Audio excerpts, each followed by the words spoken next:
Nos capítulos anteriores eu venho progressivamente mostrando como Freud inventou a psicanálise, como Freud, de alguma maneira, tentava dar consistência para suas hipóteses e, claro, de alguma maneira tentava convencer os leitores, a comunidade científica da época e, por que não dizer, até mesmo os pacientes que começavam a chegar até ele motivados pelas leituras dos livros que Freud começava a editar. É interessante porque Freud sempre valorizou a produção de livros, a escrita, mas principalmente o registro, acho que essa é uma boa palavra, o registro das suas teorias.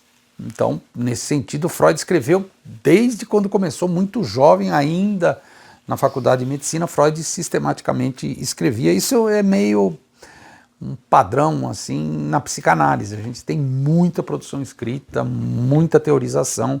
Geralmente quem se interessa em estudar psicanálise estuda o texto do Freud, no caso, no último capítulo foi Interpretação dos Sonhos, e aí tem dezenas de textos, de livros, de comentadores, que comentam o texto do Freud, trazem novos ângulos, novas hipóteses. Então é uma coisa bem interessante como se dá essa expansão da teoria do Freud.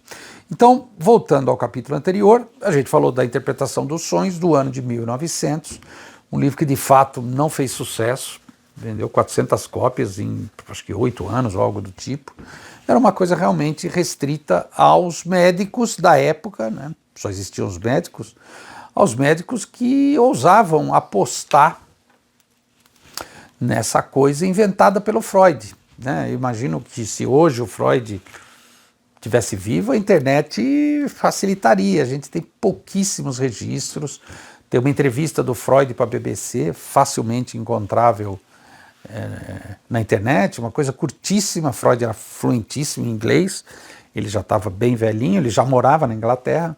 Não é de graça então que a BBC, né, a estatal britânica de comunicação, foi até ele. Enfim, um vídeo bem bonito, tá? Tem a filmagem, o som é bem interessante, mas ele só tinha os livros,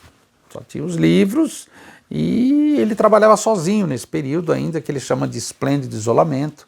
Depois ele vai ter contato com Jung, com Ferenczi, são dois nomes importantes, um da Hungria, outro da Suíça, que chegam até Freud de trem, né? Freud mora em Viena, eles ficam juntos, debatendo,